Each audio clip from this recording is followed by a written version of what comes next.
evening, everyone. This is the Clatsup County Board of Commissioners work session scheduled for Wednesday, January 13th, 2021, 5 p.m.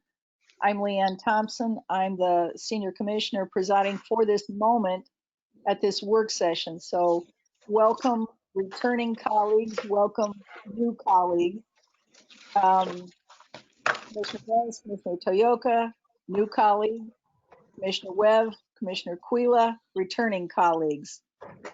Here we go. So I have a script because Teresa knows how to do this. Work sessions are an opportunity for board members to discuss issues informally with staff and invited guests. The board encourages members of the public to attend work sessions and listen to the discussion, but there is generally no opportunity for public comment. Members of the public wishing to address the board are welcome to do so during the board's regularly scheduled meetings. So, board communications. We have 5 minutes for board communications. If there's any commissioner who wishes to say anything to us, we're, can you hear my phone? It's in the background. I'm so sorry. I thought I had muted that.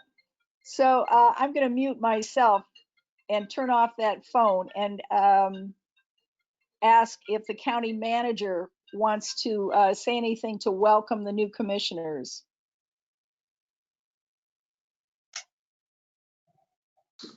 Well, I would just say that they've been getting my welcoming over the last couple months, so they've probably been welcomed as much as they desire. But it is great to have you join us today. We're going to try to make this as smooth as possible. And, you know, as I'll just reiterate, as I always do, if you have any questions as we move forward, just let us know. So, thank you. Thank you. All right. Let's go forward then. We have an agenda before you. It came in your board packet. Does anyone have any items they wish to flag on the formal agenda? Any changes? Anyone want to pull anything from the consent agenda because they want to have further discussion on it? Okay, then when we get to our regular meeting, we'll have a motion to approve that agenda. Let's go to topic 1 then, appointments to the Recreational Lands Planning and Advisory Committee. That's a long title. Mr. Meschke. Good evening, commissioners. So tonight we have 3 members, current members on our committee that would like to be reappointed. That's Tom Sayer, Steve Ferguson, and Lynn Leland. And they're looking to be reappointed for another term. And then we have 1 new person that has applied, Brad Caton. He works with, Brad Caton, he works with the Oregon Department of Forestry, and he's attended the last couple of meetings just listening in, and he is very interested in being appointed to our committee, and I think he'd be a good candidate. He does a lot with the recreation on the forestry side with the Oregon Department of Forestry and forestry management, so I think he'll be a good asset to our committee with everything going on. I don't know if you guys have any specific questions about the members that we're talking about. Commissioner Webb. Yes, I would just like to say that this has been one of my, this group has been one of my liaison responsibilities this year for the past 2 years. And this is a terrific committee. The existing members are real treasures, and they're very active. They have a lot of care, and I love serving with them.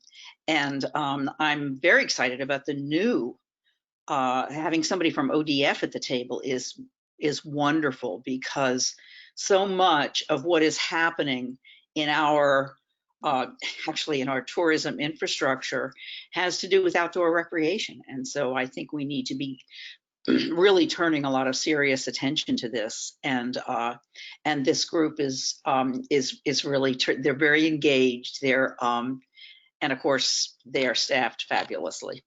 So you know, an ex-coastie and a beaver, I mean, how much better can you get with that? So, I really speak very highly of these folks who are being proposed. Thank you. Thank you for your comments, Commissioner Webb. Well, you may be blushing, Mr. Meshke, but I'm sure the praise for you and your committee members is well deserved. Thank you. Does And any if other? you guys don't have any other, oh, go ahead. I'm sorry. I was just going to say the same thing. Please proceed. I was going to say, if you guys don't have any other comments, so this is actually on the agenda once you start your official meeting tonight for approval, and it's on the business agenda.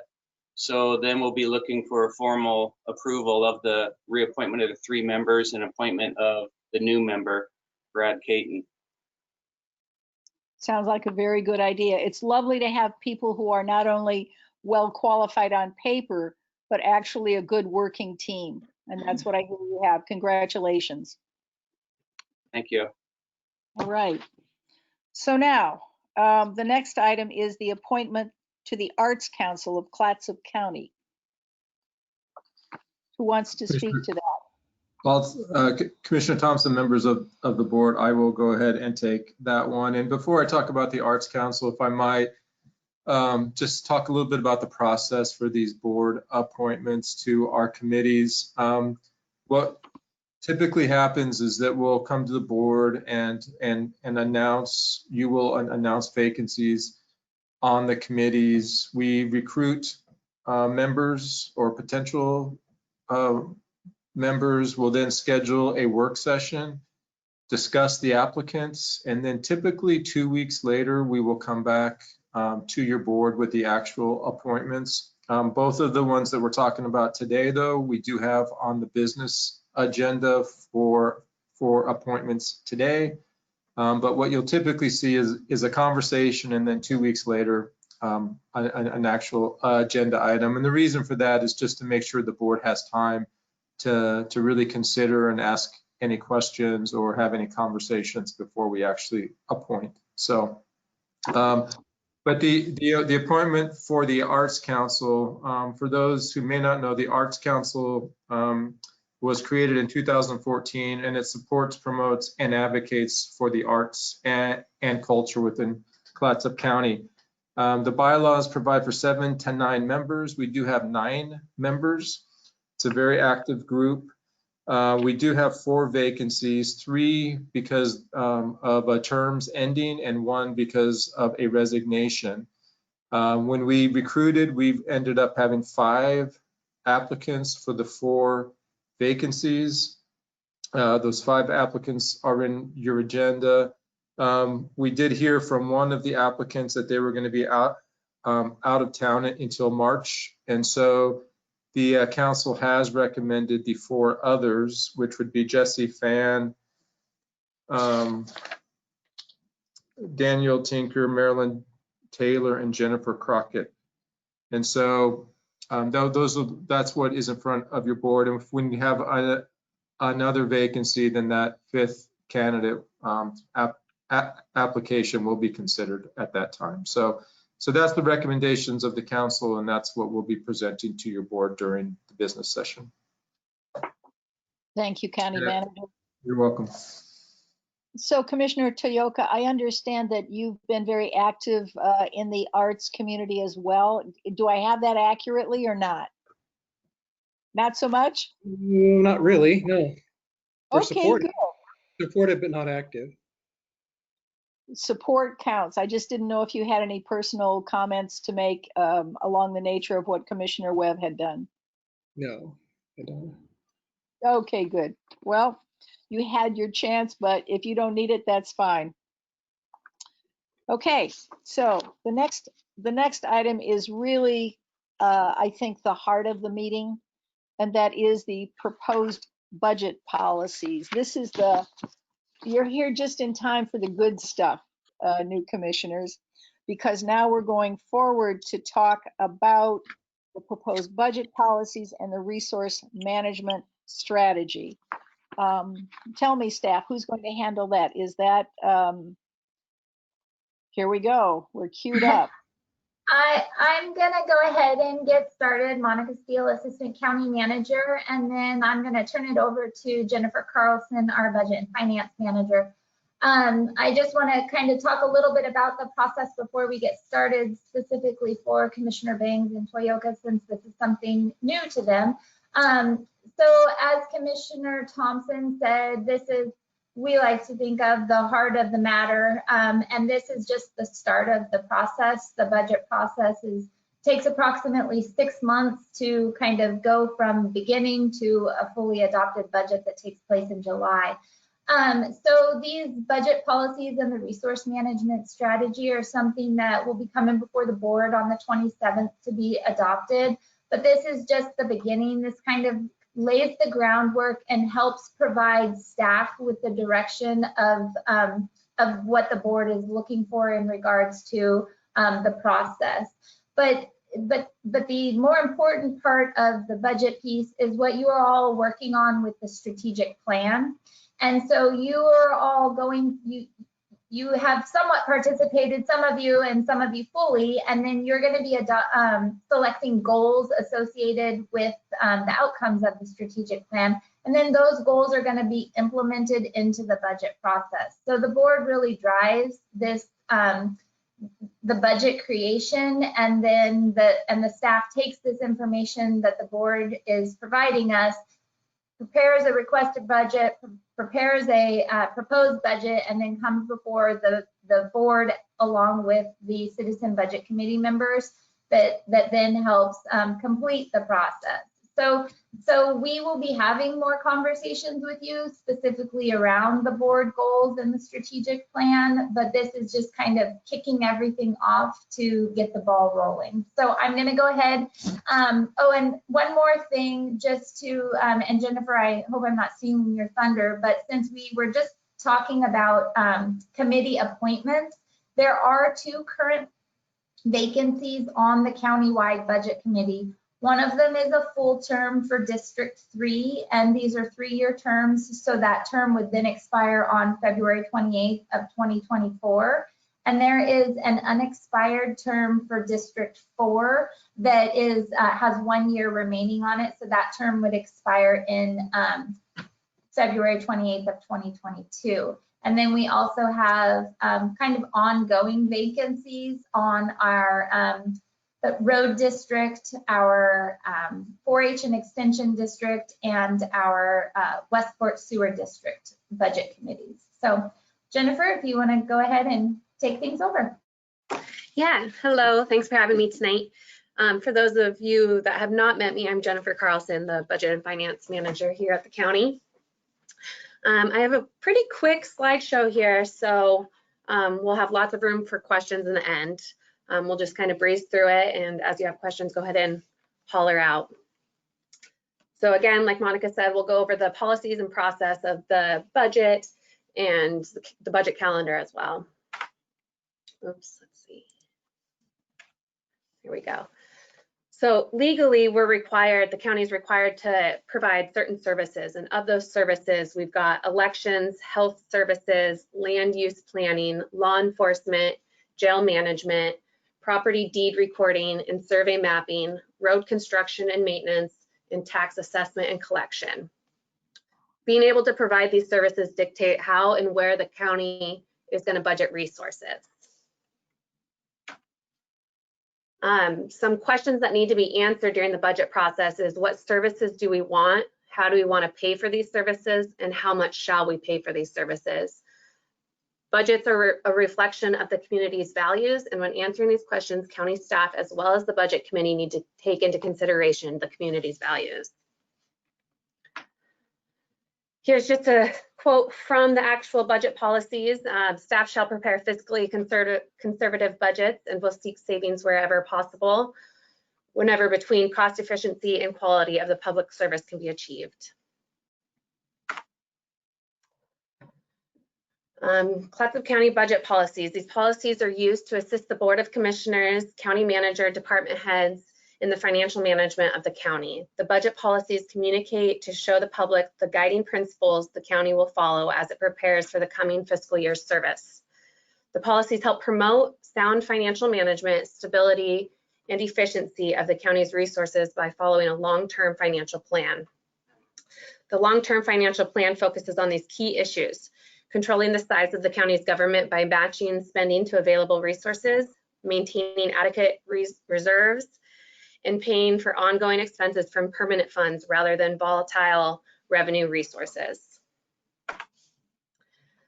In an effort to establish a framework that will continue to guide the county through ever-changing economic times, the policies that include that departments must prepare a base budget with no new staff unless specially authorized by the board and no increases in material and services.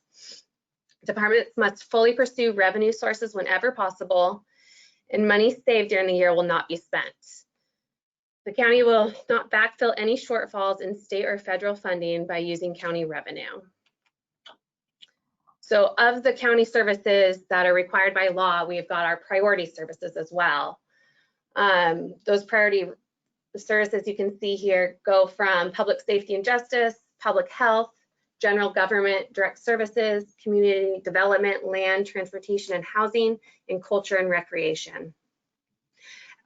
And as it says, as additional discretionary resources become available, the county will consider the priority of functional areas as part of the decision-making process in determining which programs will receive additional and/or new funding. The county's overhead programs will not be prioritized, but will be sized to the need and the size of the overall organization. Jennifer, do you mind if I interrupt you just for 2 seconds? Please. I'm sorry. If you could go back to the last slide. Yeah. I just want to explain the slide a little bit more, just for the board.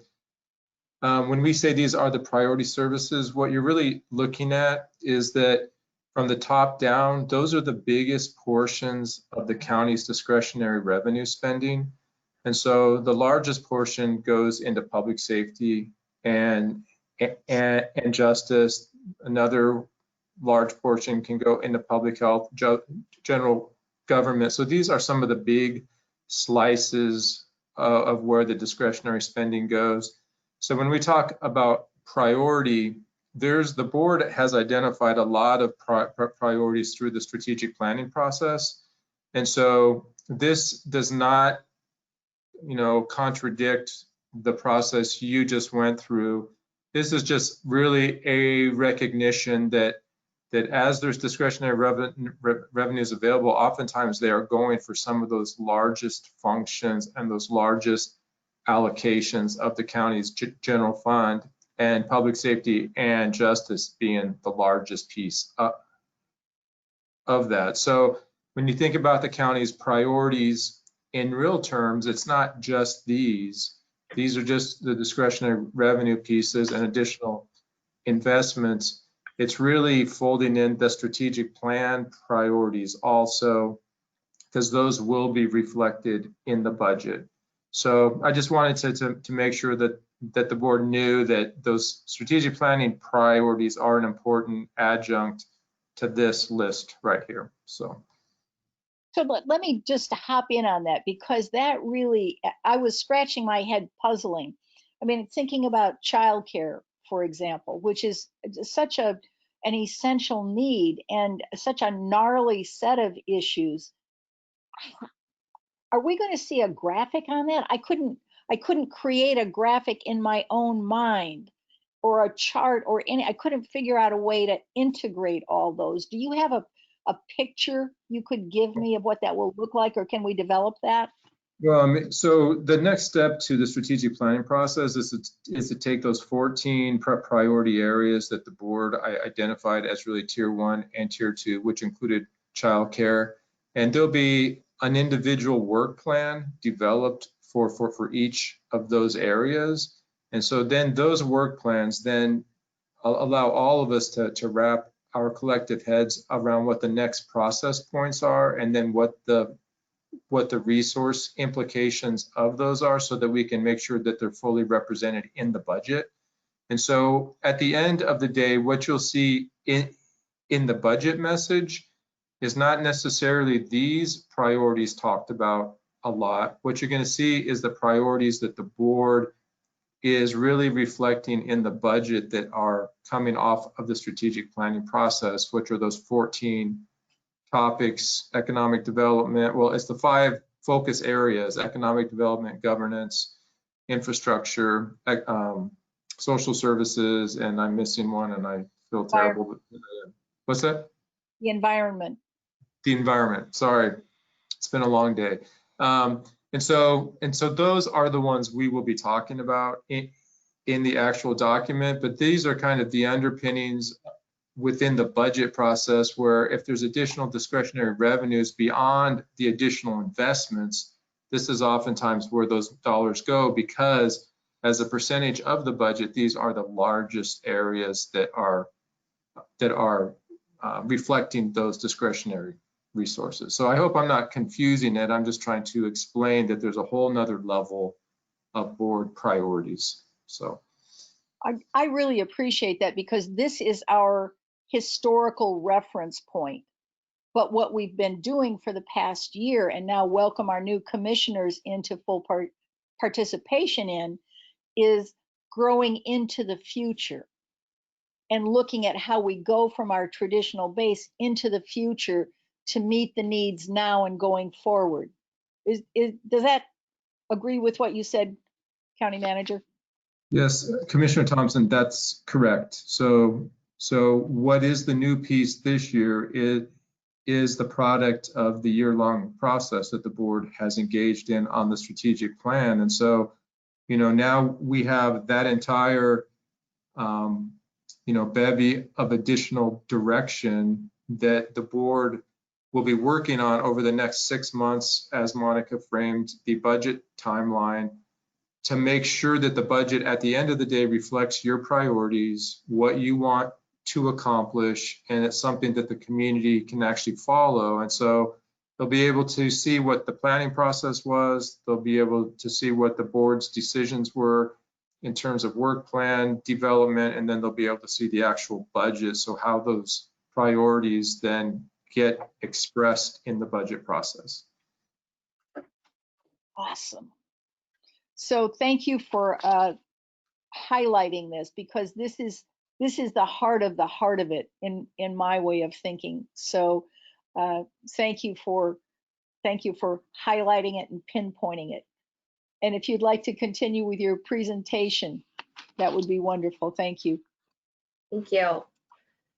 Okay, so adopting these budget policies, a framework is provided for approaching the development and implementation of the county's budget process. When faced with potential reduction in resources, the county's goal is to continue to provide high priority services in a professional, effective, and cost-efficient manner. To the extent possible, across the board reductions in expenditures will be avoided. Reductions will be made on a case-by-case basis, focusing on each individual program or service. The 2021-22 proposed budget policies and resource management strategy are in alignment with the county's long-term financial plan. So here's a little snippet of the budget process. Like Monica said, it's about a 6-month process. We get started in November on prepping the documents, and then we'll finish and adopt the budget in late June. So November through January, you can see we prepare the budget calendar, which we can still edit. That's what we're going to go over tonight and make sure it looks good. Forecasts are updated, assumptions are developed, potential issues identified, financial trends are analyzed. And then January and March, departments will prepare and submit their budgets. Forecasts will be updated. March and April, department budget meetings with management will happen. We'll prepare the proposed document, and we will have our first, it doesn't say that on there, but we'll have our first, we'll present the proposed document as well. And then in May, we'll submit it to the budget committee. We'll have another budget committee meeting, and we'll get approval for that budget. And then May and June, we'll make our final changes, we'll have our budget hearing, and we'll have adoption of the budget by the county commissioners. The budget will become effective July 1st. And then as the year goes on after that, we'll have our quarterly amendments or monthly amendments and quarterly reports. So here's a little look at the important months of the budget process for you guys. The red dated ones are when we'll need everyone to be present for those meetings. So you can see our first committee meeting would be April 28th. The second meeting, May 5th, and the third, May 12th, if we need it. We only have to have the first two, but we'll plan on having the third and possibly fourth on the 13th. So these are dates to look at. If we need to adjust them, that's something we can do, but we need to plan that now.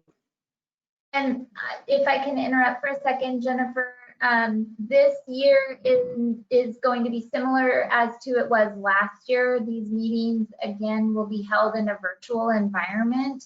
And so, you know, it makes it a little bit more difficult. It's not as personal to be able to sit in the same room with everybody and have these conversations. But we want to make sure that everybody is able to be present for them. And so if there does appear to be a conflict with anybody's schedules, if you could please let us know so that way we can get all of this information updated prior to the next meeting when you'll be adopting this, because then we make sure that the lay budget committee member or citizen budget committee members will have this information, as well as staff, to make sure that they're present as well. If I could just add real quickly also, is that there's going to be a lot of one-on-one meetings with your board as we develop the budget. So before you actually see a budget document, and then obviously there'll be a lot of conversations with your board in one-on-one meetings also after that. So staff will be engaging you at a very comprehensive level through this process. And so you won't be surprised by anything you see in the budget, I promise you, by the time that we get there. So.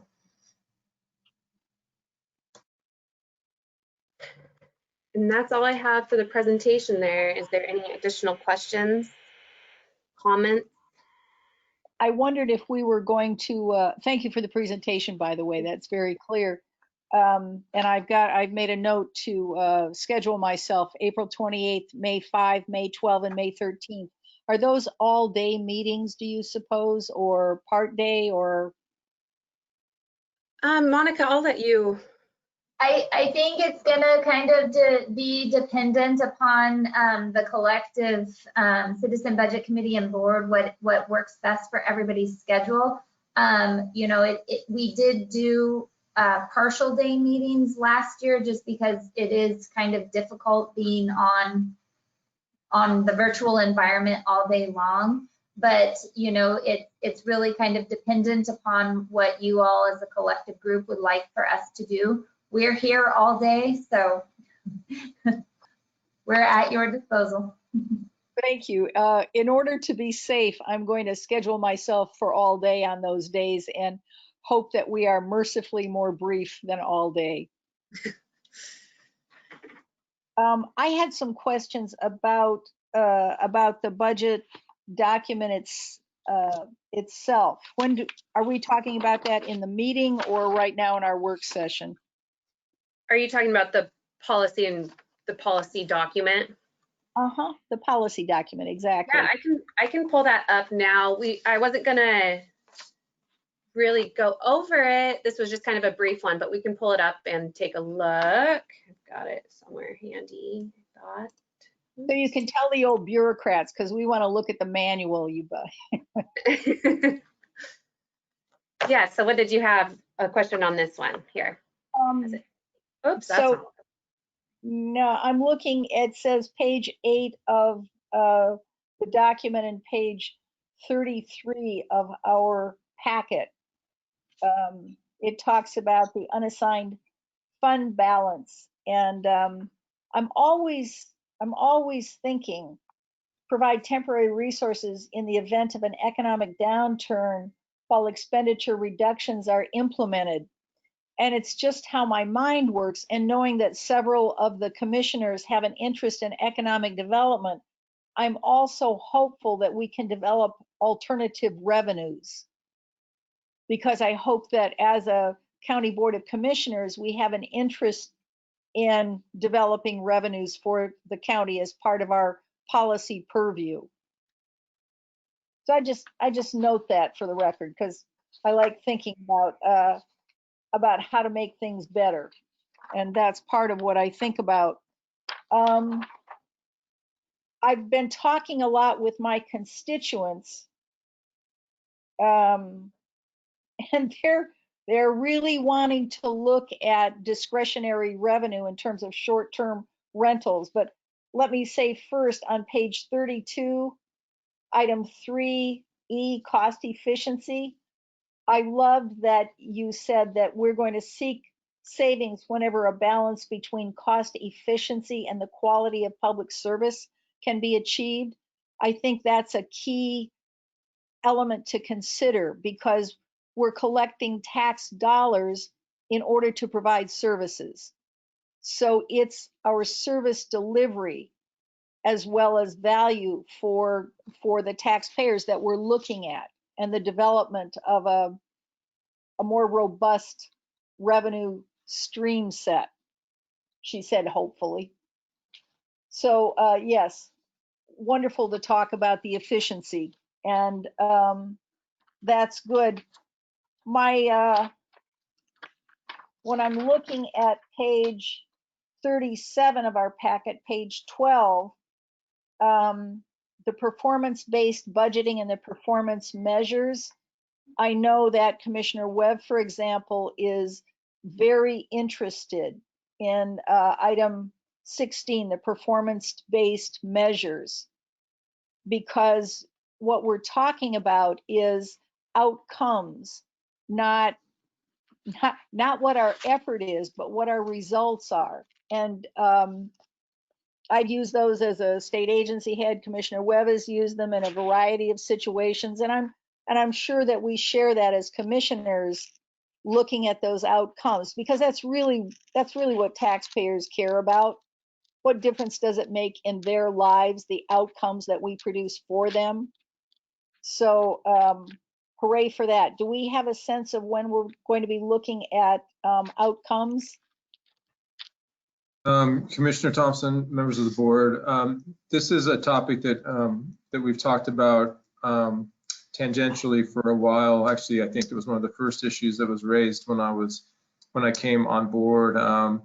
And so through the strategic plan, as you're aware, the governance group prioritized this also. And so as part of one of the work plans that we'll be developing over the next month or so, we'll lay out a strategy of how we approach more comprehensive benchmarks within the organization. Commissioner Webb and I have had some conversation about that too, in terms of some dashboard concepts. And so, you know, over the next couple months, we'll be laying out what the process is, and then it was slated to be completed over the next fiscal year. So you will actually see them in the 22-23 budget is when you'll actually see the incorporation of them, because it's a big process for us to have to go through. So that's what the general timeline is, and my only asterisk is subject to change depending upon COVID and other emergencies. So, but I'll give you a hearty yes, sir, to that one. Commissioner Webb, did you have any comments? I know this has been a passion of yours for these many years. Nope, you're good. Okay. When we look at item 14, dedicated resources, when we look at room tax revenues,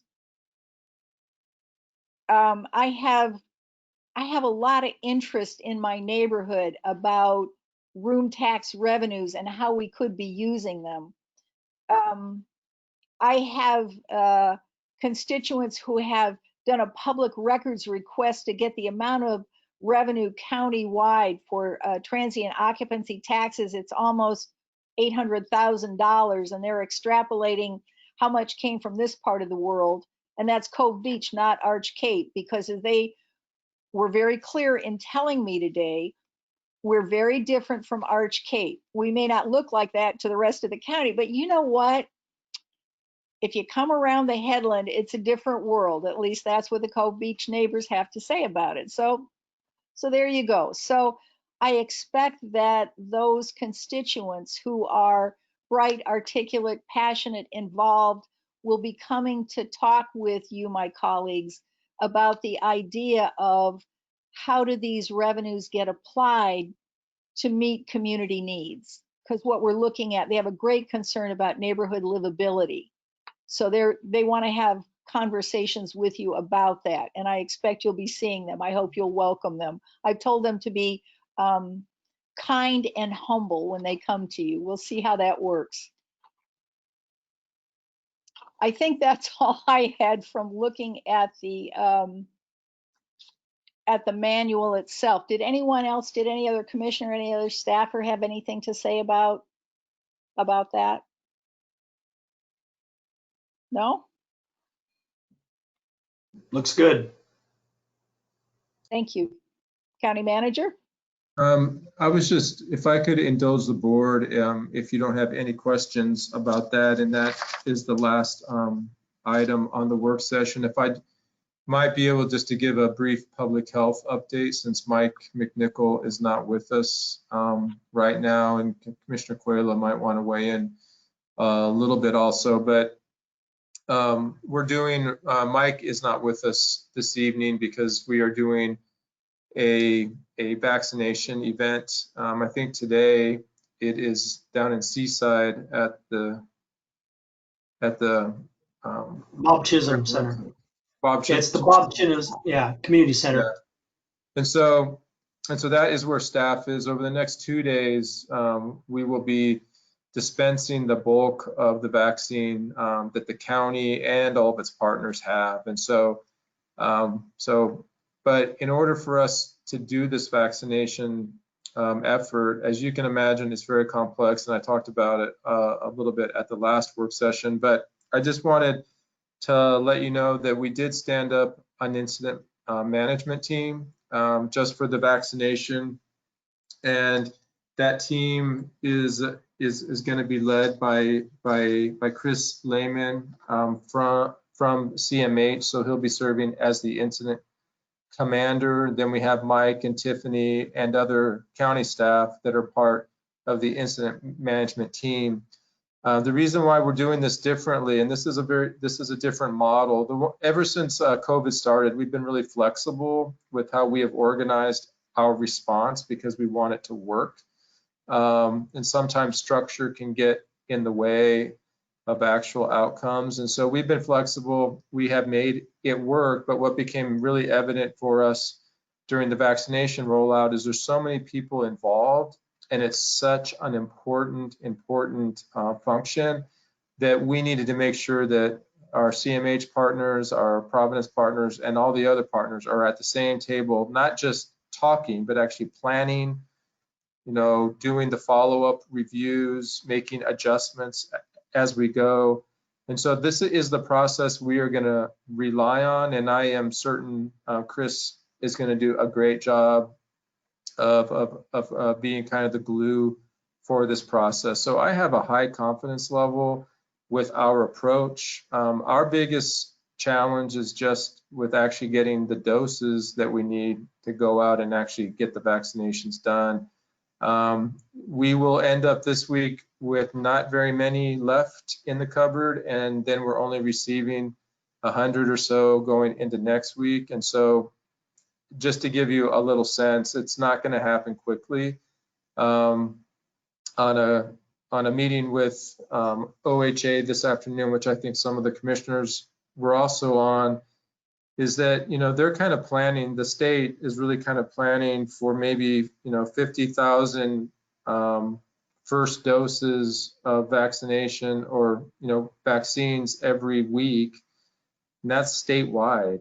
And so, it's going to take a long time if the supply chain doesn't catch up with the need. And I think just practically speaking, what really would be a game changer is to have some additional vaccines be approved for emergency use. Some that don't require 2 doses, which are being, evaluated right now. So I just wanted to share that the county is organized. We're working really closely in a very integrated way with our partners. And I have a lot of confidence. I'm less confident in supply chain issues, but I'm very confident in our ability to get them out the door once we get them. So I just wanted to share that. I think that's good news. Commissioner Webb? I thought that the material that came out from the governor's office today was really good. It was quite specific, had lots of numbers in it. So I recommend it highly to anybody who need. And the thing is, you do need to know, because your constituents, this is probably one of the questions I get asked most often about. And so it's nice to be able to have concrete information. And of course, the concrete information is that we don't have a lot of concrete information. Well, and But I recommend it. if I might, Commissioner Webb, I think that every county and every city and every hospital is going to be in the same exact situation where we don't have answers. And it's not because we don't know what we're doing. We actually do. It's just we don't know when the supply is going to be available. And the categories of priorities have been changing constantly, and that confuses everything. And so we have a team, it's the communications team that is linked to this incident management team that's going to help us communicate with a single voice so that we don't have all these different agencies communicating uniquely. So we hope that that helps, but no matter how much we communicate, it's going to be disappointing to folks because we just don't have the supply. So. Thank you, County Manager. Yeah, Commissioner Quilla, thank you for weighing Well, I in. think that Commissioner Webb was speaking about the document that OHA put out for the vaccine allocations. And I know that a lot of that was emphasized on throughput, making sure that you're efficiently distributing them in a rapid manner. And I know that Salem and some other communities have done mass vaccination events of 2,500 or more. And so a lot of these vaccines that are going to be coming to the state are actually going to be allocated towards areas that they've shown that they can do a very efficient distribution. So it's so important for us to get our process down, our model established so that we're able to do the same thing. We're going to have all the vaccines distributed by tomorrow night at 7 o'clock. That's 1,800 vaccines. And so hopefully we'll be recognized by OHA and getting that next allotment.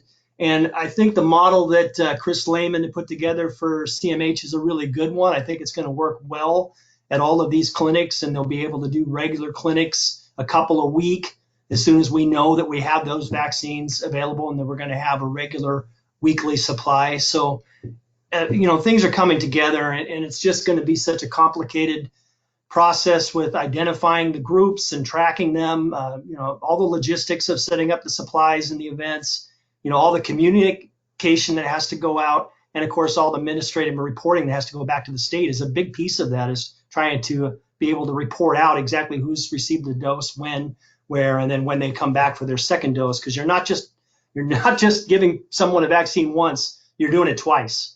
So it's not just 40,000 people we got to provide vaccines for, it's 80,000 people. So it's a big task, but I'm pleased that things are kind of coming together, and I'm glad the structure is in place now to move forward. Thank you, Commissioner Quilla. Commissioner Bangs. Just a point of clarification or a question. By the end of tomorrow, what risk groups will be completely served, I guess? So, Commissioner Bangs, members of the board, so the 1A group has been recently expanded, and so we are in 1A still, and we'll be in 1A for the foreseeable future.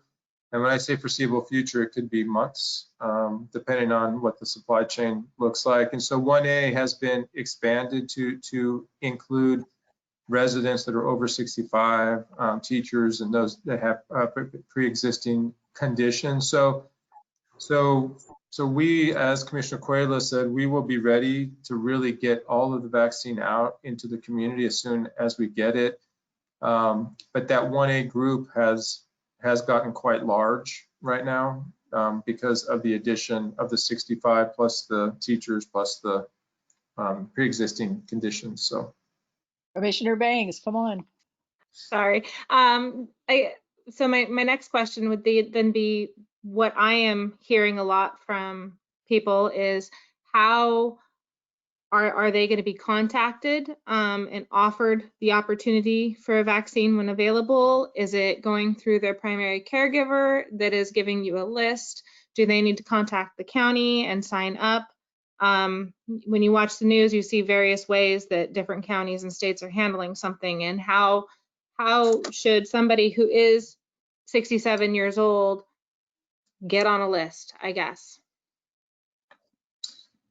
Commissioner Quayle, I don't know if you want to respond to that, but I can. So there is a communication tool being crafted. It's going to be a weekly update. So it's going to go out every Wednesday. That's the plan, is that everybody's going to know exactly where we're at, just how many vaccines have distributed, what is left, who's on the list, and what groups are going to be targeted for the next clinics. So that's how this, as I understand it, that's how this is going to be rolled out in the future, is each week there's going to be an update. You're going to get it from Tom Bennett. Tom Bennett's going to tell the community exactly who's on the list for the next week and how you can sign up for the clinics. Now, I know there's going to be also a way to email questions. So there'll be a way to ask questions, and you can direct people to this website and email, as far as I understand it, and they'll answer those.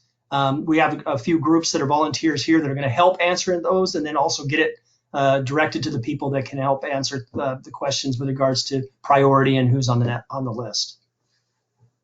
Commissioner Bangs, please. And will we be utilizing the Clatsup alert system, the new text alert system, or is this going to be separate from that?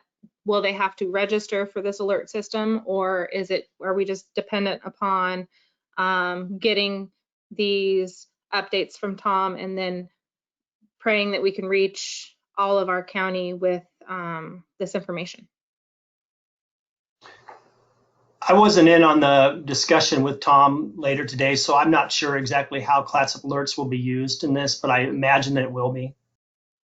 If I may just add that no matter what, in order to get the Clatsup alerts, they do need to register for that. And so if that is the direction that communication does go, they will need to be registered to receive those communications. So what my understanding is, Commissioner, and this is still kind of being worked out, all the details, is that Clatsup alert will be used as a tool, and certainly having people register is not a bad thing for all the other alerts also. But I think it's going to take a multifaceted approach on the communication side, because so many people use so many different mediums, and we're going to try to saturate that as much as we can, because we all know that it isn't a one size fits all. But Clatsup alerts will be part of that too. So if I hear this, it's a combination, it's a combination of pushing and pulling. People will receive some information. They should be prepared to pull it toward themselves and to be alert for it. If there's a way that the county commissioners can help, this is life and death. I'm sure we're all extremely motivated to support this effort however we can. Well, and I think there's a lot, having the hospital system so involved helps too, because they know a lot of the residents who fit into these categories just as part of their systems. And so there's a lot of cross information sharing that is going on, which I think will help as we get deeper into the 1A area.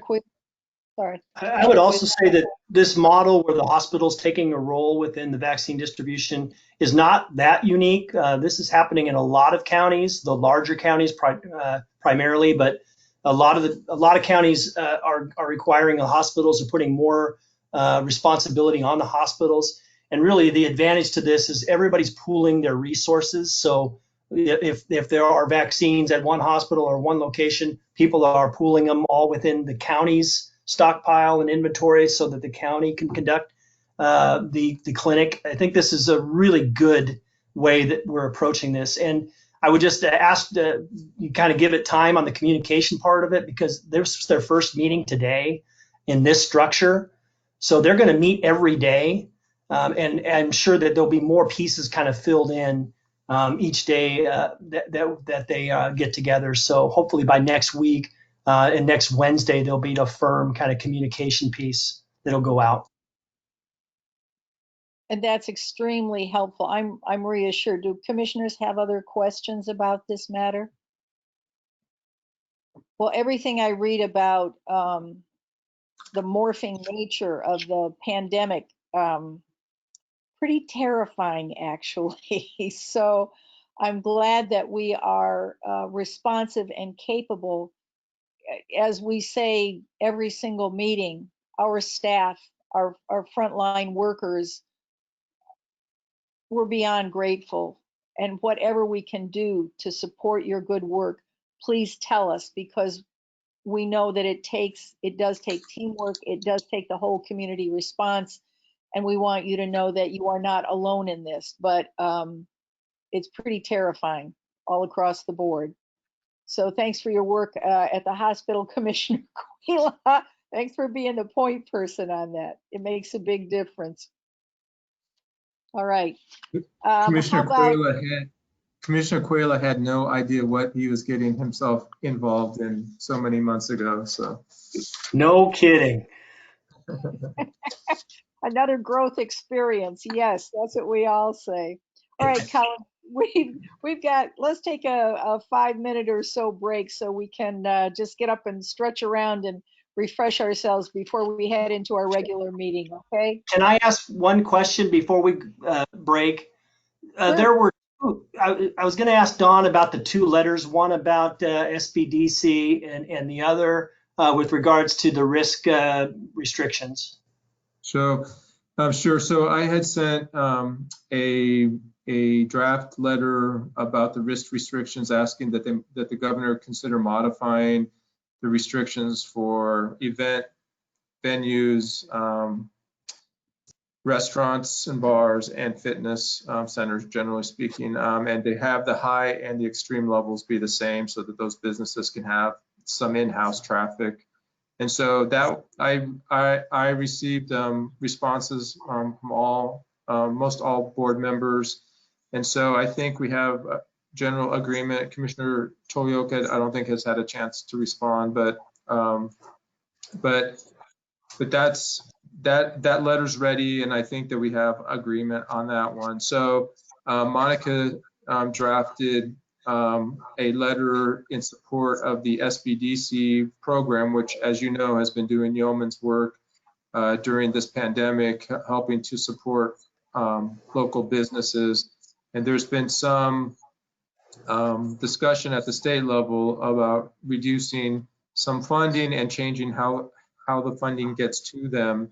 And so we've drafted a letter in support of Sbdc also, which I think we sent it out. I did. I sent it out probably around 4:30 or so. So if you haven't had a chance to check your emails, it's in there. And so if you just want to get back to me with any suggestions or edits. So if your board can just let us know if you support that letter also, then once we get your confirmation, then we will prepare it for the board chair's signature, and we'll get both of them out. So let me just ask, Commissioner Webb, hang on, I'll get you just a second. Are we adding an item 17 to our business agenda, those letters, or are we just saying do that after the meeting? So the letters, the way we have been approaching letters is not putting them on the board agenda. We just share them, and if the board agrees in their one-on-one responses to staff, then we just share them. And we've talked about it in work sessions, so there's been some visibility on it. So I would feel comfortable if we just move forward with getting those letters out. One disadvantage of only meeting twice in regular session a month is these these letter requests oftentimes have very short timeframes on them. And so it's nice for us to be nimble so that we can respond quickly. Absolutely. So, Commissioner Webb, you had a point? Yes, the SBDC thing really upset me. I used to work for the federal agency that actually was the primary funder of SBDC. So I'd like to know much more about, where is the funding problem coming from, et cetera. And I was in a several-hour meeting this afternoon with the workforce folks, who are proposing kind of I'll talk about it in the meeting. But so these are issues, I think, that especially where state funding is concerned, where things are going to be moving really quickly. We need lots of information right away. I mean, before I saw that letter, I would have appreciated the story. I also, we didn't talk at all about the process that we're going to do over employing, using our paid lobbyists now, and how we're going to begin to in an orderly fashion give them instructions. So the lobbyists will be joining us on February 2nd to have that conversation. And so, so they will be with us on February 2nd. Right now we have the first 1,800 bills, a list of the bills. And right now, county staff, the legislative lobbyists are going through that. We're going to be sharing that with the board, but we wanted to share it with some of our perspective on what some of the hot buttons are, just so you would have something besides just an 1,800 list, because a lot of those 1,800 do not necessarily pertain to any interest of the county, as you can imagine. And so that process is going on right now. As soon as we get through that, we will share all that information with you, and then the lobbyists will be here on the 2nd. So okay, thank you. Well, we've only got a minute, so let me ask another question, because I think we're just going to slide right on to the regular meeting rather than take a break. I go to the AOC every month, and it's a lobbying group. It exists to lobby. And so we look at a lot of bills.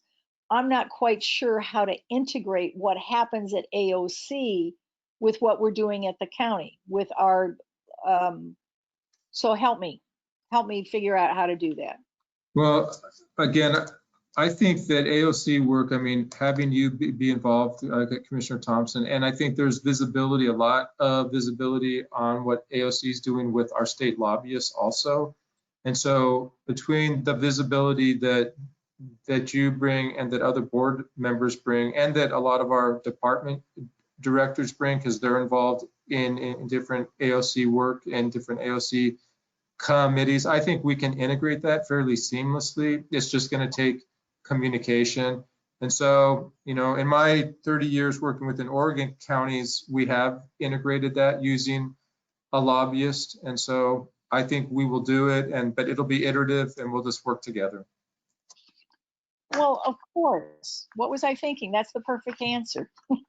Iterative, and we'll work together. Okay. So I think, Teresa, what's our time? 6 o'clock? Oh, we still have 2 minutes. 2 minutes. You want a 2-minute break?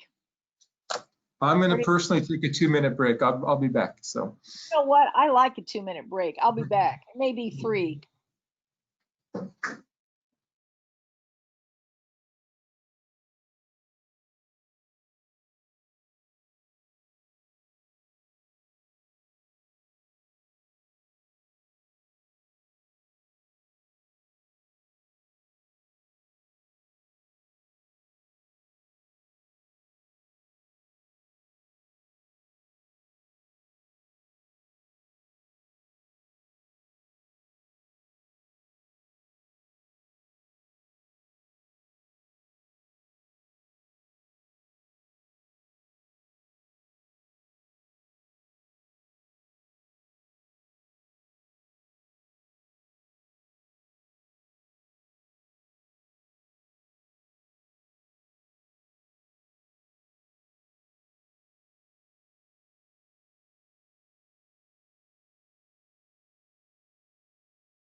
Peter Hudala, hello.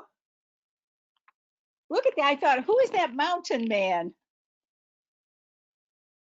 How nice to see you.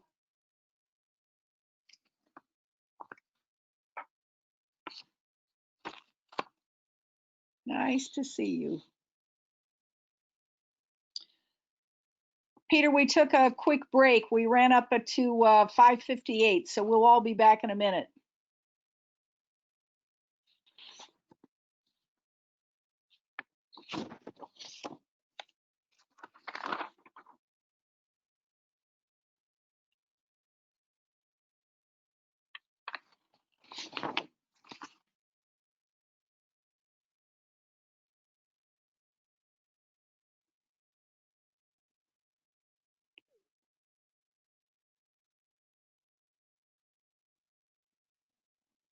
Good, good.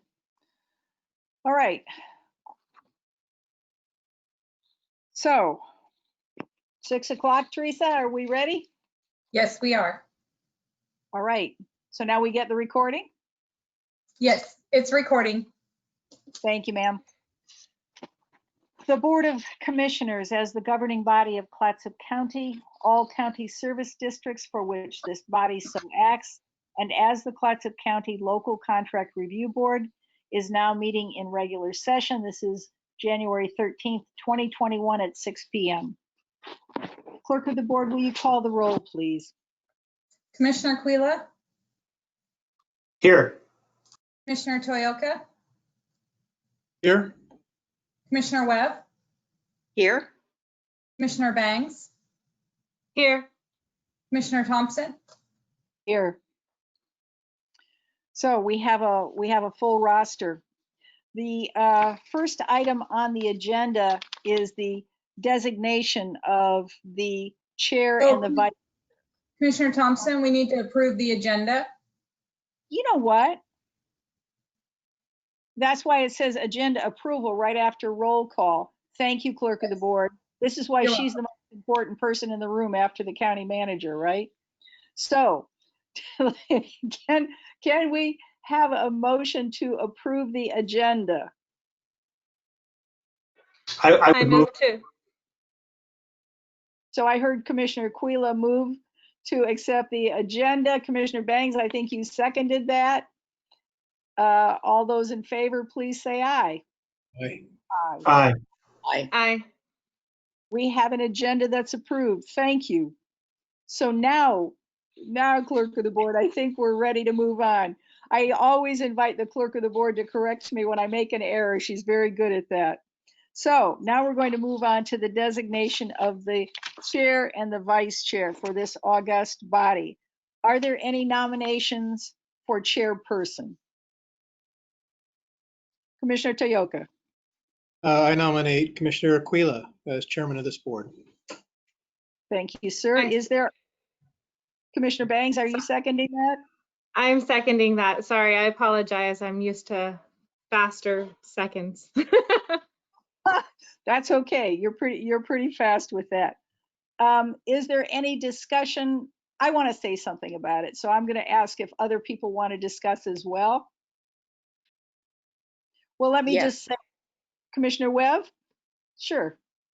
Yeah. No, I just meant that I think we need to discuss this. That's Okay, good. Would you like to So- begin the discussion? Excuse me? Would you like to begin the discussion? No, I'm sorry. I was just, I must have misunderstood what you said. I thought you said that you had something that you wanted to say. I did. Commissioner Quila and I have both been eager to lead this board in years past, and we haven't been shy about nominating ourselves. I'm still a hardworking, ambitious person because I want to do good and be good and help others do that. I think at this time and this place with a COVID pandemic, it's appropriate for me to step back and ask the person who's working at a hospital in Astoria as being most ideally suited to lead us through this pandemic. So I'm in support of Commissioner Quila being the chair of the board right now. So I wanted to say that. So Okay. it has been moved and seconded to designate Mark Quila as chairperson. May we have a roll call vote, please? No, can we discuss this a little bit more? Oh, you want to discuss more? Sure. Yeah, Didn't yeah. understand, please. Okay. I think that one of the things that has been one of the reasons that I originally ran for this commission was that a few years ago, this board wasn't getting along very well. And I think it got in the way of accomplishing good things. For the past 2 years, we have so I thought begun the process of perhaps rotating the chairmanship of the board every year, which I think is a very healthy thing. It gives everybody a chance. It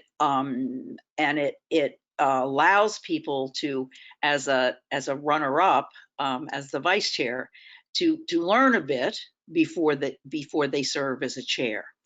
I think the idea of the rotating is a really, really healthy thing for a board. I really do. I think it precludes the issue of, a 3-2 or a 4-1 or something like that controlling the board for a number of times.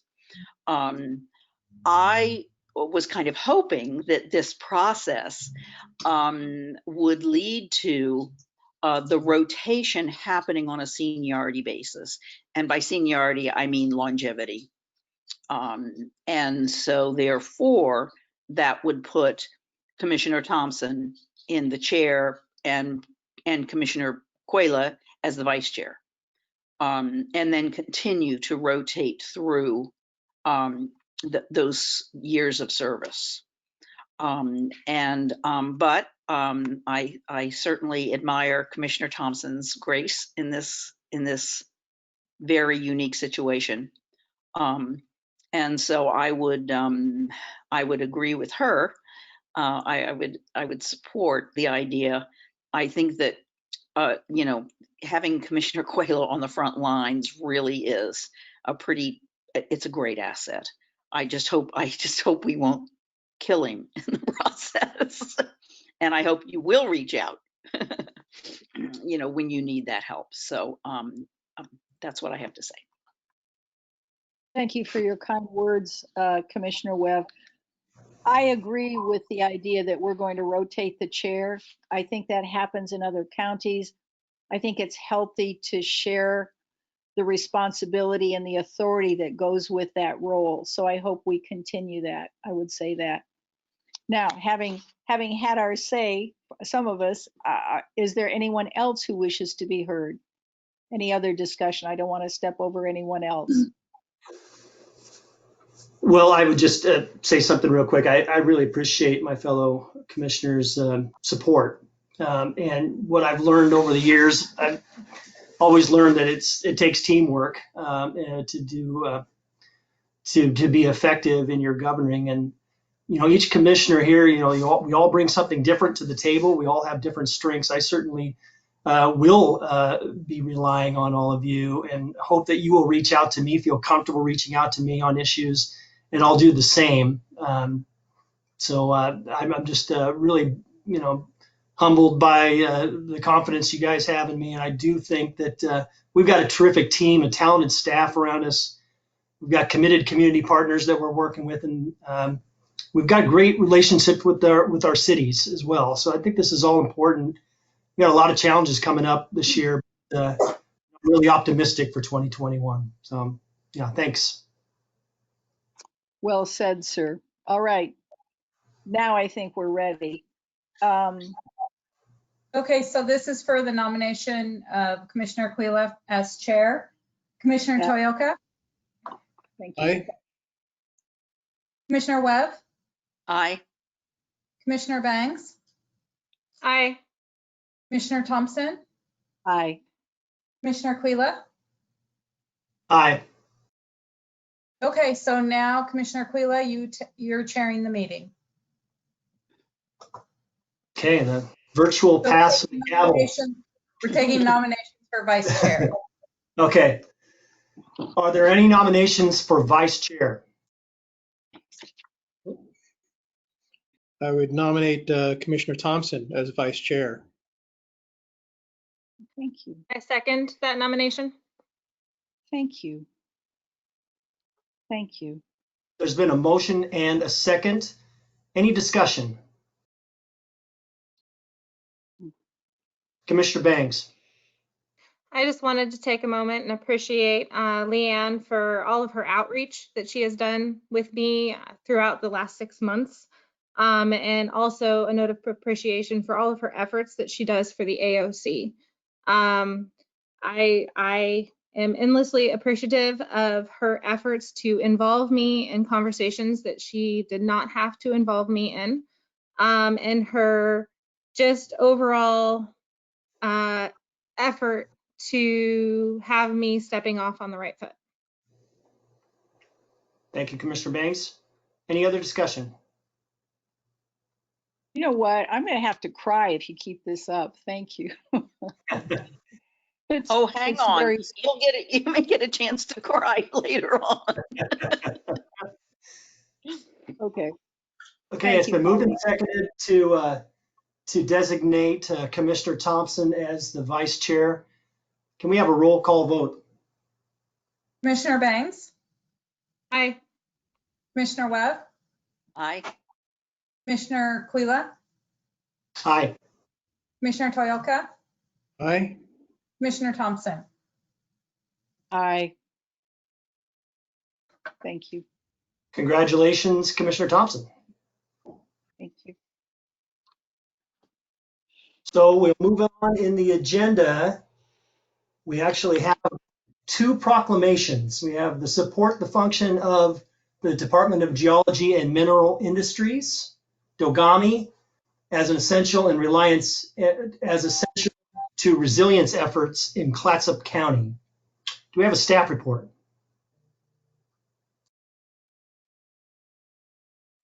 Chair Quayla, members of the board, thank you.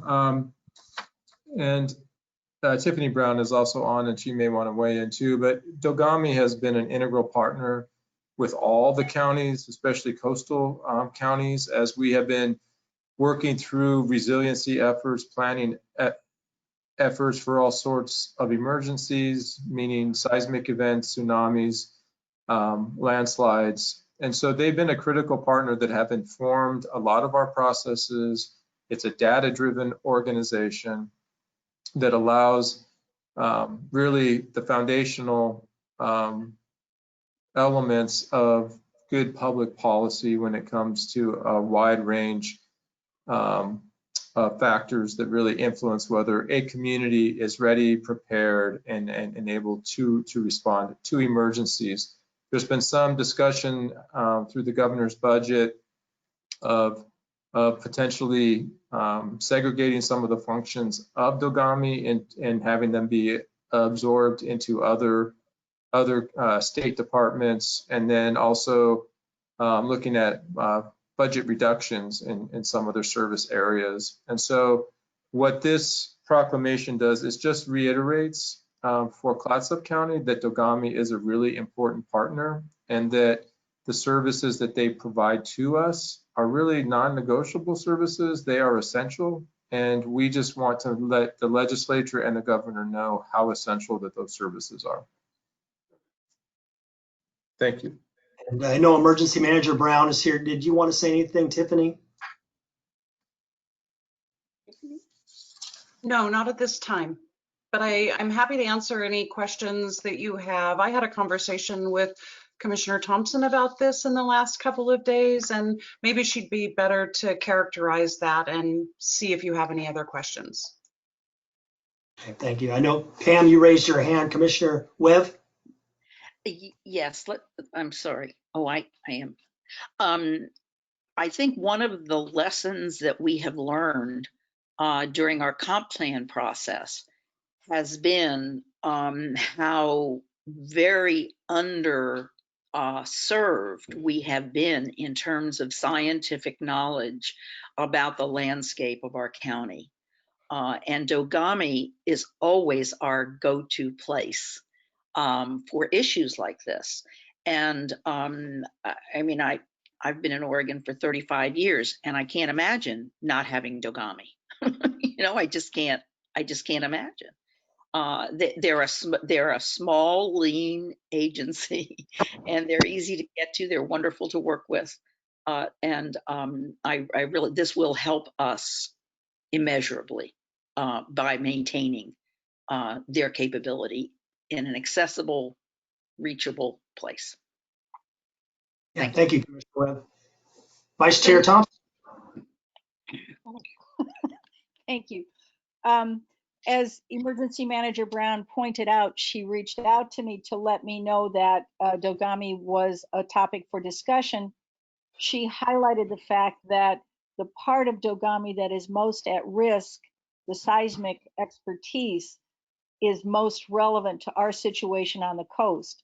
My fear is, unless we act effectively, and that's a bigger we, that we on the coast are at extreme risk.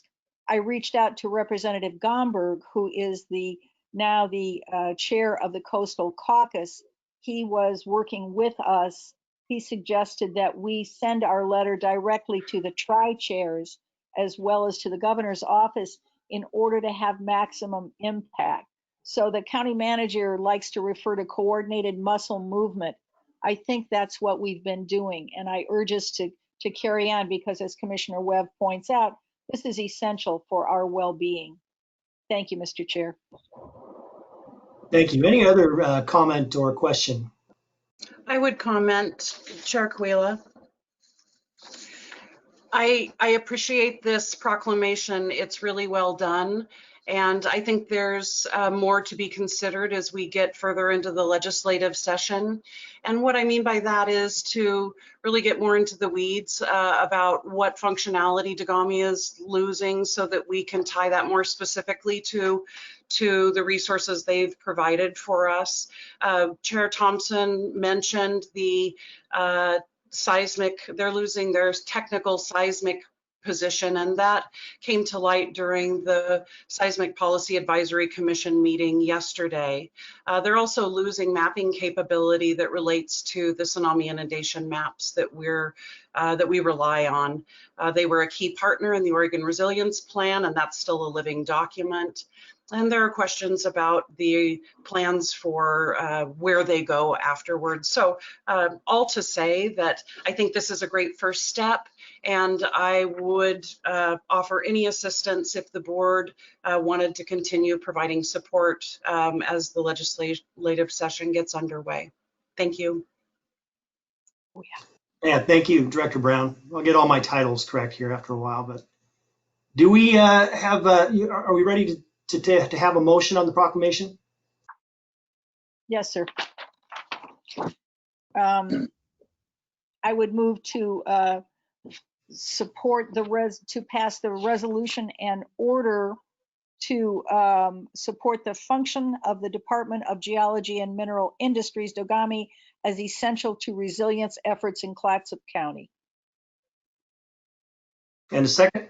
Second. Okay. And it's been moved and seconded to support the function of Dogami as essential in resilience efforts, and we'll read the proclamation at this time. All those in favor signify with an aye. Aye. Aye. All those opposed?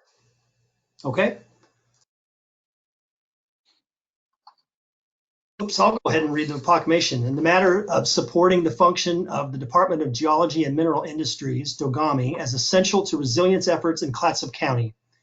Whereas Dogami partners with local agencies and stakeholders to provide up-to-date scientific research to inform emergency disaster preparedness in Oregon coastal communities. And whereas Dogami has produced a series of detailed tsunami inundation maps, which inform tsunami evacuation planning on the coast. And whereas Dogami uses LiDAR mapping of coastal communities to provide geologic detail and historical record of past tsunamis to inform tsunami evacuation planning. And whereas Dogami completed a series of maps which estimate how long evacuation from sea level communities will take, given predicted failure of bridges and roads in a seismic event.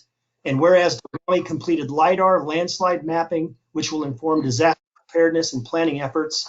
And whereas Dogami has worked with Clatsup County and cities to plan and execute tsunami evacuation routes and signage. And whereas Dogami has influenced the lodging industry to incorporate emergency preparedness planning for tourists and visitors. And whereas through scientific data and community outreach, Dogami has increased awareness of earthquake and tsunami preparedness.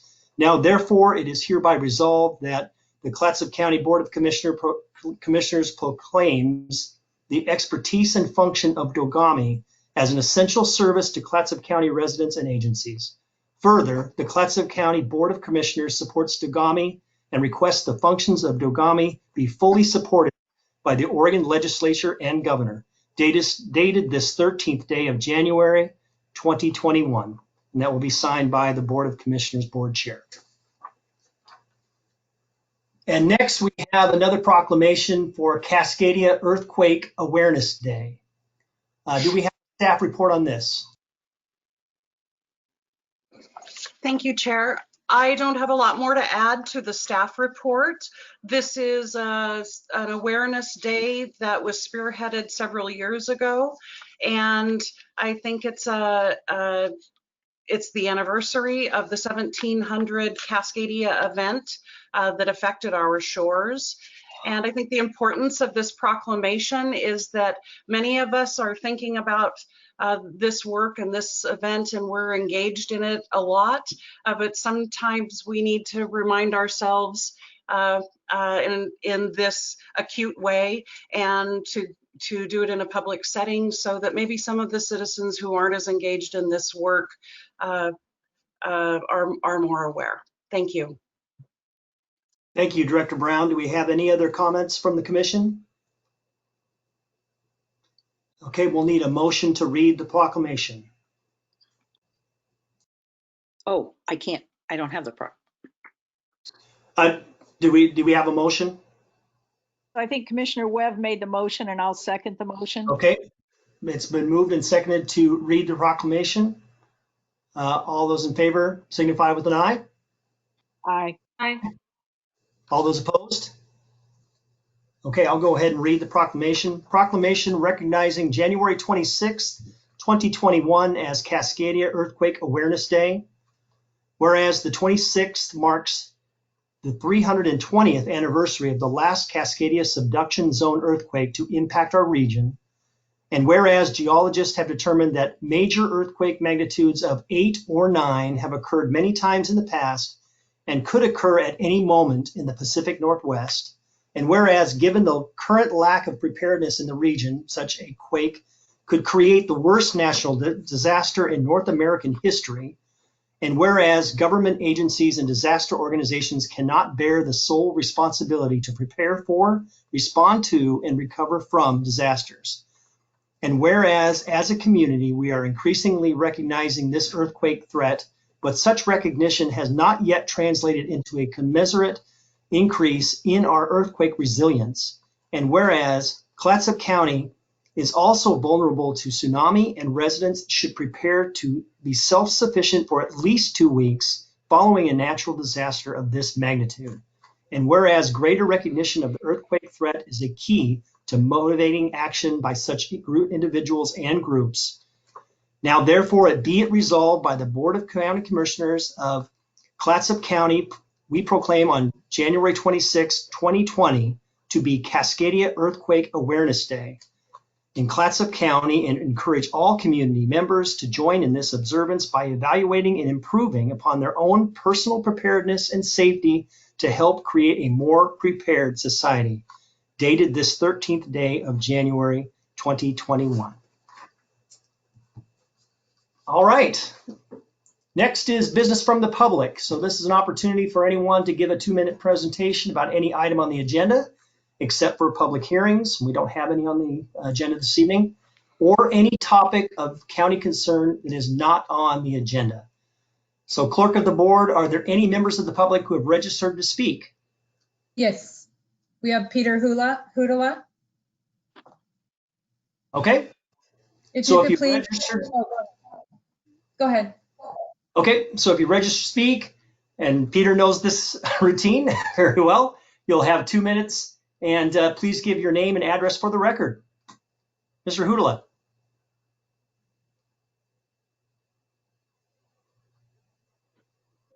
Can't hear you.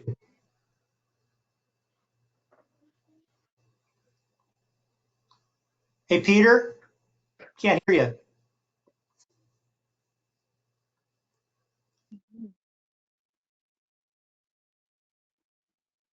We're having trouble hearing Peter. I think you're still on mute.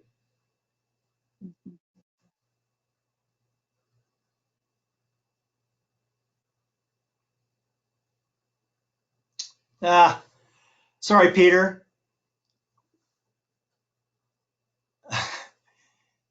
If you want to submit written comments to the board, certainly do so. And then, of course, maybe you can come back at our next meeting and provide your comments.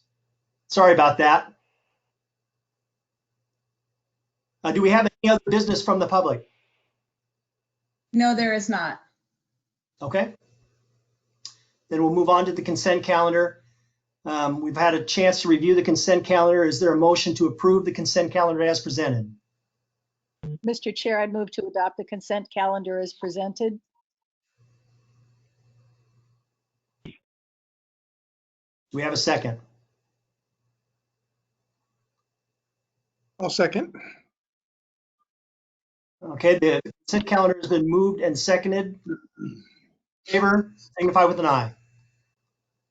Aye. Hi. All those opposed? Okay, motion approved.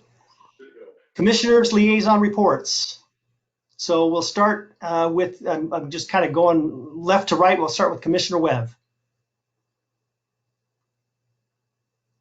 Okay. First of all, I'd like to report that things at the Northwest Oregon Housing Authority are improving daily. We're very, very happy with the consultant firm that we have hired to basically function as our interim director and also give us some advice on how to clear up our files, which were until recently in great disarray. The good news is that after judging us very harshly, after HUD came in for their periodic audit, HUD has been just terrific. This is the Portland office of HUD. They've been really, really helpful. And instead of chastising us, they have been working with us to improve systems, et cetera. And I'm hoping actually that in maybe a month or two, we might ask NOAA to come to the board and talk to us about what they've been through and about what they're doing and what their plans are for the future. So I think that's going to be very, very helpful. The Northwest Oregon Workforce Development Group, which I am also a member of, had a long meeting this afternoon. And I think the meeting, as I say, was just this afternoon. And so I haven't had an opportunity. There is a movement afoot in the legislature to quite drastically reorganize. You might want to, can we have everybody mute their phones, please, except for the person talking? There is a movement afoot to change once again the way that federal workforce dollars come down through the state and then land at our regional level locally. I haven't had a chance to read the legislation. I've been involved in workforce development since CETA in the 1970s. And so I'm always suspicious. But we had a meeting today. We got a presentation on the part of the lobbyists who they have hired to shepherd this bill. So I will report back to you once I've had a chance to look at what this legislation really says. It's been filed, so it's, you know, it's one of those 1,800 bills that I'll have to go into OLIS and take a look at. So I will keep you posted. Great. How's that? Thank you for the report. And I think that's I it. think it'll be great to hear from Noah. So that's a great suggestion. Next, Commissioner Banks.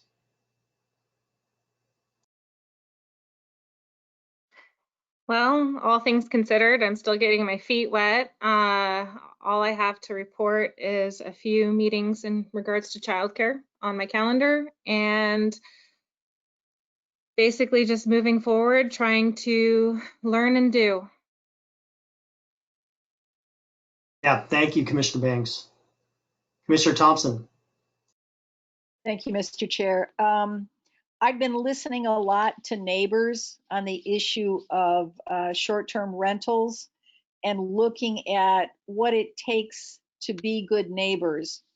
I've been talking to as many sides of the issue as I can reach, looking for that focus on how do we move forward together. We just passed a couple of declarations about emergency preparedness and catastrophic events.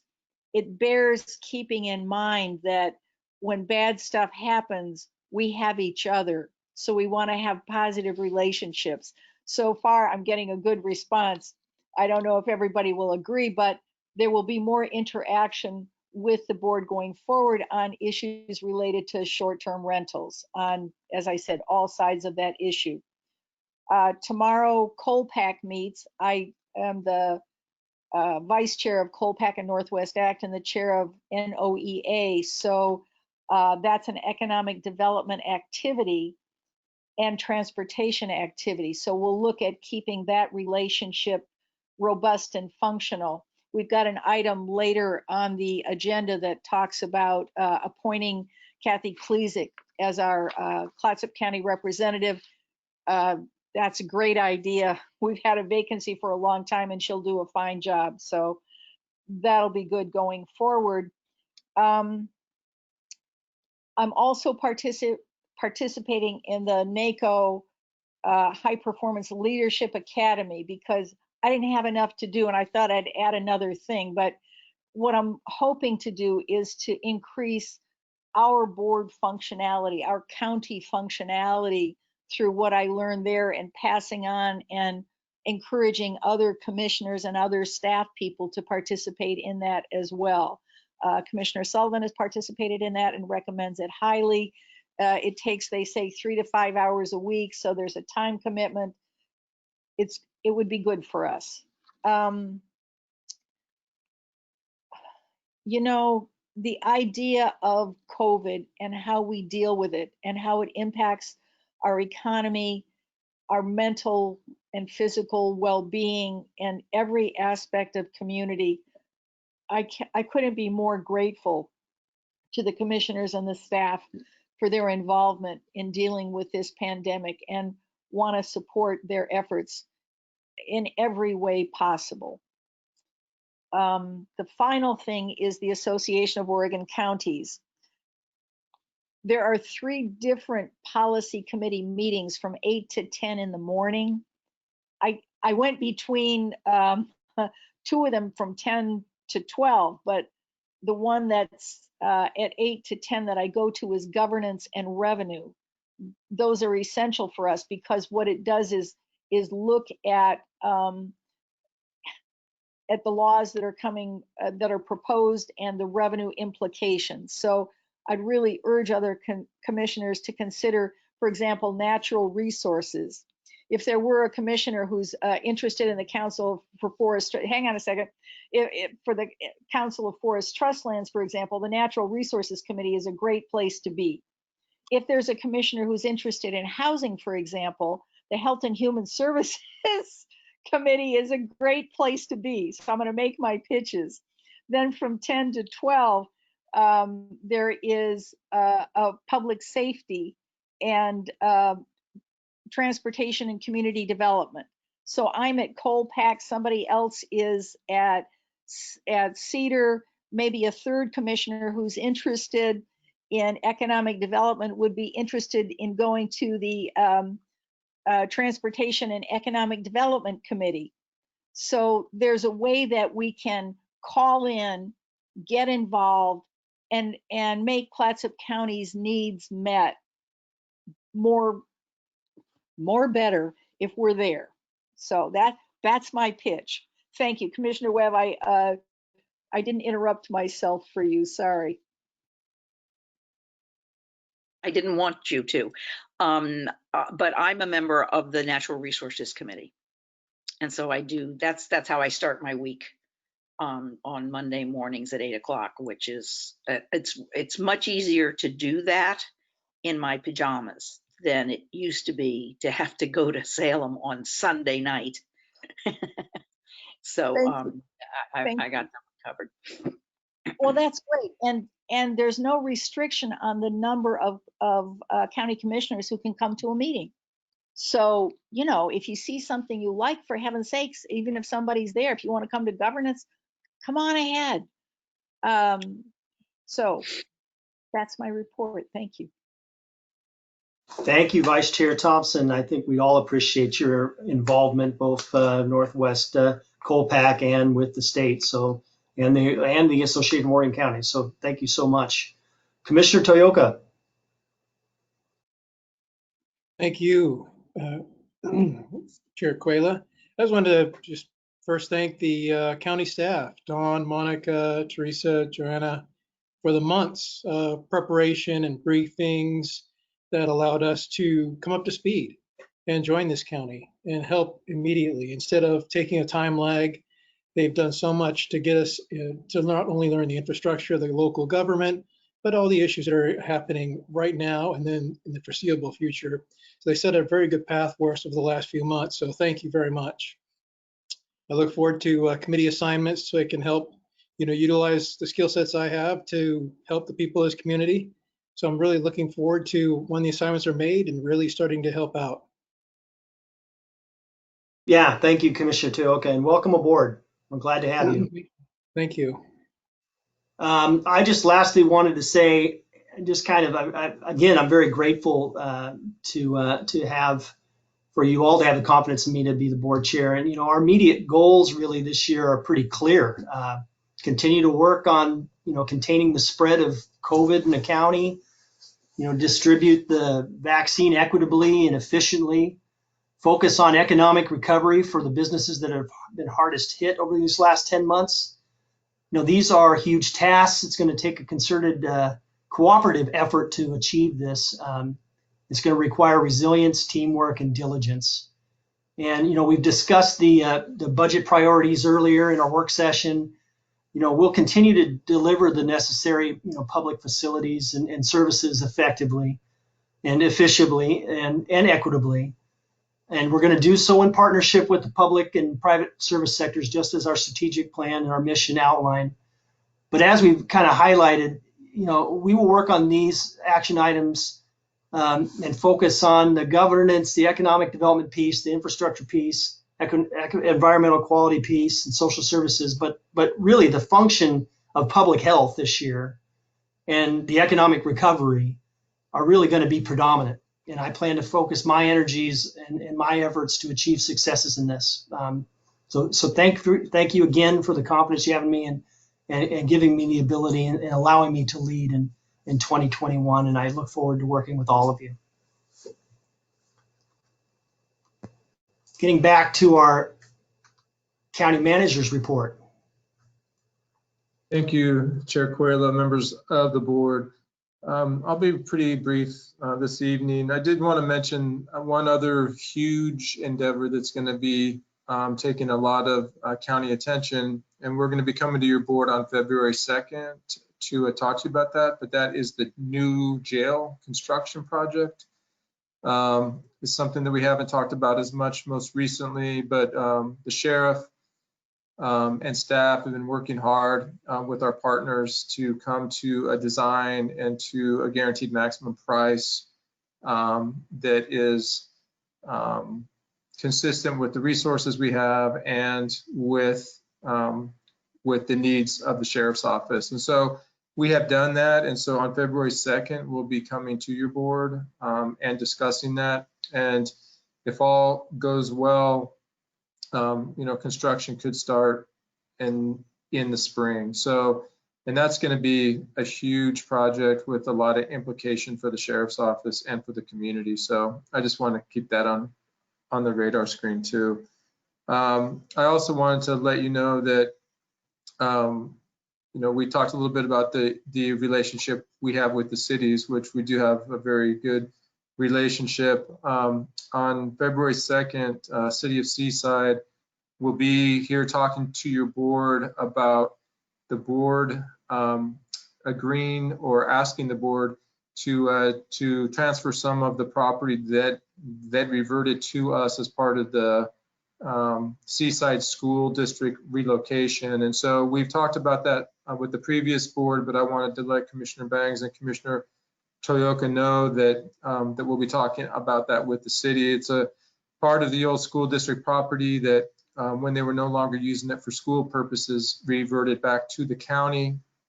The city is interested, and this is the ball fields and some of the soccer fields over at Seaside High School, and the city is interested in maintaining those as sports fields. And so we just wanted to have them come in and have a conversation with your board about that. So I'll be available between now and then to obviously answer any questions that you might have. So we have that going on. Also, as Commissioner or Vice Chair Thompson also mentioned, that short-term rentals is an ongoing conversation, and we'll be having a work session that's scheduled right now on February 24th.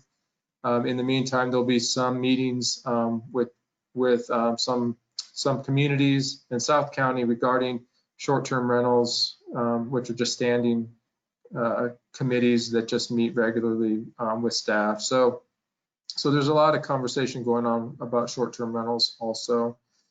And we'll just keep doing all of our work. And again, I just want to reiterate to the board, just call me anytime and let me know how I can serve you in the best way possible. So that's all for me. Thank you, Chair. Thank you, County Manager. With that, we'll move on to the business agenda. We have on page 239, the appointments to the Recreational Lands Planning and Advisory Committee. We have Steve Meschke here to give the staff report. Hi, my name's Steve Meschke. Thank you, Commissioner Coyla and the commissioners. So our Recreational Lands Planning Advisory Committee, it's a 5-person committee of volunteers appointed by the county commissioners to help serve the Parks Department, to help with master planning, park designs, and policies that we bring to the board, and to help with our day-to-day operations. Currently, we only have 3 members on this 5-person committee, and those 3 members, Tom Sayer, Steve Ferguson, and Lynn Leland, would like to be reappointed for another term. Their term expires February 1st, and it's a 3-year term. So they'd like to be reappointed for another term that would go till February 1st of 2024. And then I have one new applicant, Brad Caton. He works for the Oregon Department of Forestry here in Astoria, and he would like to be appointed to the committee. I think he'd be a good appointee, being with the Oregon Department of Forestry. He's involved with the recreation on the state lands and with reforestation and other projects in the Department of Forestry. So he's looking to be appointed. He would be filling an unfilled term or unexpired term. So his appointment would only last for 2 years, but then I'm sure he would probably want to be reappointed after that. So I'm looking for you for approval of reappointment of those 3 members and appointment of that new member, Brad Caton, to the Recreational Lands Committee. And if you guys got any questions, I'll be happy to answer them. Thank you, Mr. Meschke. Any questions? If no questions or any discussion, we'll go ahead and ask for a motion. May I make a motion? Absolutely. I move that the board appoint Brad Caton to a term that will expire February 1st, 2023, and reappoint Thomas Sayer, Lynn Leland, and Steve Ferguson to another term on the committee ending February 1st, 2024. Do we have a second? Second. Second, Vice Chair Thompson. So, we've had a motion and a second to appoint Brad Caton to a term that will expire February 1st, 2023, and reappoint Thomas Sayer, Lynn Leland, and Steve Ferguson to another term on the committee ending February 1st, 2024. Any further discussion? All those in favor signify with an eye. Aye. Aye. All those opposed? Okay, motion carries. We'll move on to the appointments to the Art Council of Clatsup County. And do we have a staff report? Yes, Chair Quayla, members of the board. The Arts Council of Clatsup County was formed in January 2014. The mission of the Arts Council is to support, promote, and advocate for the arts and culture, to encourage artists, education, opportunities, and art in public places. The composition of the Arts Council is 9 members who serve 3-year terms. We have 5 applicants for 4 vacancies. 1 applicant informed the county that they would be out of town until March, and so the Arts Council has recommended Jesse Fan, Danielle Tinker, Marilyn Taylor, and Jennifer Crockett for appointment to the committee. Each would serve 3-year terms. That's the end of the staff report. Any questions? Commissioner Webb. Yeah, I have a question. I'm not familiar. I've never seen the bylaws of the Arts Commission. Is there a requirement within the membership for certain kinds of people, or do you see what I mean? Sometimes our committees stipulate that. And I don't know if Teresa knows that off. I do know it says preferred from the 5 districts of the county, but it's not required. Oh, okay. And there is, with 9 members, there is good representation. I know we have Cannon Beach. We used to have somebody who lived in Napa. She's not on anymore, but there is pretty good representation of the 5 districts. Okay, thank you. Any further discussion? If none, we'll need a motion. Okay. I move to appoint Jesse Fan, Danielle Tinker, Marilee Taylor, and Jennifer Crockett to the Arts Council of Clatsup County with the terms expiring on December 31st, 2023. Second. Seconded by Vice Chair Thompson. It's been moved and seconded to appoint Jesse Fan, Danielle Tinker, Marilee Taylor, and Jennifer Crockett to the Arts Council of Clatsup County with terms expiring on December 31st, 2023. All those in favor signify with an eye. Aye. Aye. All those opposed? Okay, motion carries. And thanks again to Steve Meschke. I don't know if he's left yet, but appreciate the report there earlier. Thank you, Steve. No problem. I'm still here listening. Okay, good. Thank you. Thanks again. So next is the appointment to the Northwest Area Commission on Transportation. That's on page 260 of your packet. Do we have a staff report? Commissioner Quayla, members of the board, the jurisdictions representing Columbia, Clatsup, Tillamook, and Western Washington counties were granted a charter by the Oregon Transportation Commission establishing an area commission on transportation for the Northwest Oregon region. The mission of Northwest Act is really fourfold. Is to provide a forum for information, discussion, and coordination of transportation issues, to recommend state transportation investment priorities, to advocate Northwest Oregon transportation issues, and to advise Oregon Transportation Commission on policies and priorities for the region. Per the Northwest Act bylaws, each county appoints 2 citizen representatives. There is a vacancy. The bylaws require that the county advertise for that vacancy and that it be appointed by the board. We had one applicant for the vacancy, and we received an application from Kathy Klezek, and her application is in your agenda materials. And that's the end of my report. Thank you, County Manager. Any discussion? Commissioner Webb? Yeah, I have a couple of questions. Who is our other representative on this group? Peter Roscoe. Really? Didn't we appoint? I thought that we appointed Jim Knight to this position a couple of years ago. Different. Is that something different? Mr. Chair, may I answer that question? Sorry to jump in. Mr. Knight was for the aviation. I'm sorry, Peter Roscoe's Colpack. Peter Roscoe's Colpack. I'm wrong on that. But Jim Knight was for the aviation advisor. There's an acronym. I see. He deals with Okay. aviation. Different So- thing. Peter Roscoe's Colpack, not Northwest Act. Sorry. Okay, County Manager? When we checked with Ariane Colombo, we were told that Bill Carpenter is the current other member.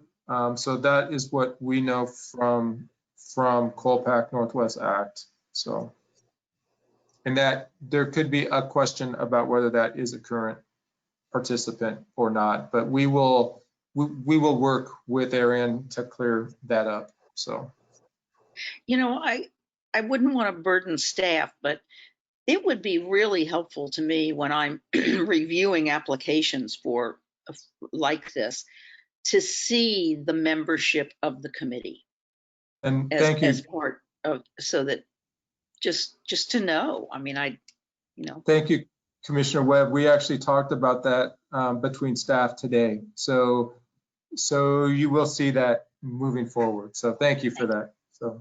And thank you, County Manager. Any further discussion? If not, we'll entertain a motion. Mr. Chair, I move to approve the appointment of Kathy Klezek to the Northwest Oregon Area Commission on Transportation, Northwest Act, with a term ending December 31, 2022. We have a second. A second. Second, Commissioner Bangs. It's been moved and seconded to appoint Kathy Klezek to the Northwest Act with a term ending December 31st, 2022. Any further discussion? Go ahead and call for the question. All those in favor signify with an aye. Aye. Aye. All those opposed? Okay, motion carries. Do we have any other items of business this evening? If not, we'll go ahead and have the good of the order. Any other items from any members of the commission?